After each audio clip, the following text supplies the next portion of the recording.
Hey there, architecture enthusiasts and history buffs.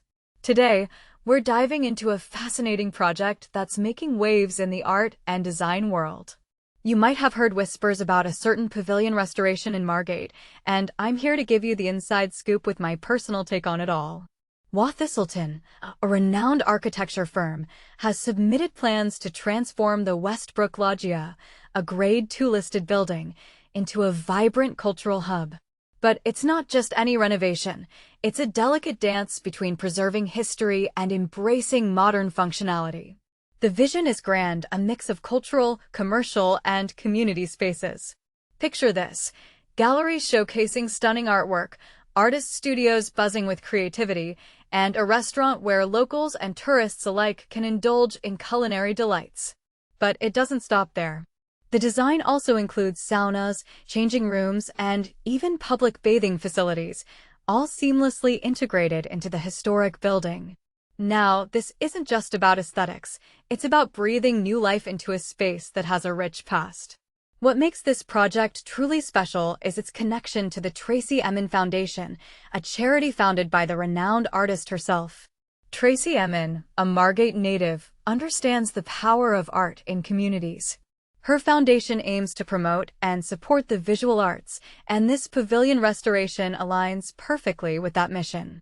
It's like a love letter to her hometown, infusing art into the very fabric of the community.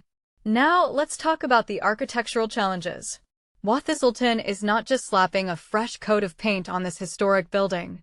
They're carefully restoring lost architectural gems, like the rooftop belvederes, while shedding the ad hoc additions that have cluttered the design over the years. It's a meticulous process, ensuring the new interventions respect the original architecture. And here's where it gets really interesting. They're using lightweight steel and copper roofs inspired by vintage photographs to reconstruct these iconic features. It's a blend of old and new, a nod to the past with a contemporary twist. The Westbrook Loggia has a story to tell. Built in 1910, it has weathered storms, both literal and metaphorical. After the 1953 North Sea storm surge, it underwent a major transformation, losing some of its original charm. But now, it's getting a second chance. The project aims to restore its former glory while adding modern amenities. I find it fascinating how architecture can be a time capsule, preserving history while adapting to the needs of the present. This proposal has already received a warm reception from the Thanet District Council, which is a big deal.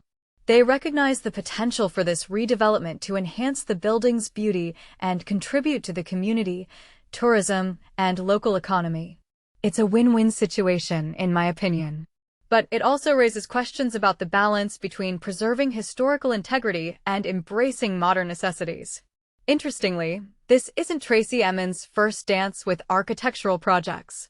Back in 2017, she appointed David Chipperfield to redevelop her East London studio, but the plans were rejected. It's a reminder that even the most brilliant ideas can face hurdles.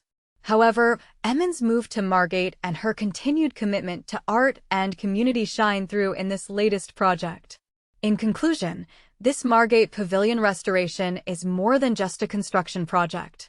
It's a celebration of art, history, and community. It's about giving new life to old spaces and creating places where people can gather, create, and be inspired. Personally, I can't wait to see this vision come to life and witness how it transforms the local landscape. Stay tuned, as I'll be keeping a close eye on this exciting development.